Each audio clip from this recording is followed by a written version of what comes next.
You don't need to analyze your karmic knot. You don't even need to know what is at the root of what's derailing your work's evolution in order to untangle it. You can simply ask for it to be taken from you. I know, it's crazy, right? You can lay it down on your practice and place it on the altar of your own devotion.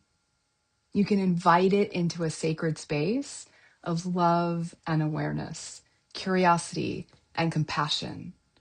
You can be fully present to the truth of what it is and what it is not, energetically, without the stories, and it will transform. This is part of the skill and the magic of using a present moment intention to untangle the root of what's derailing the evolution of your work. When my clients really get this, that they don't need to analyze it, it's like a magic lightning bolt of relief and rapid change.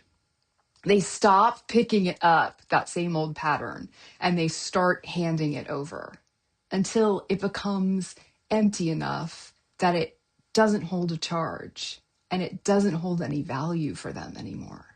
And they can truly lay it down. I invite you to join me in this intimate 3-part workshop series on intention, sacred practice, and strategic precision to learn and practice how. I've put the link for you to learn more about this series in the show notes.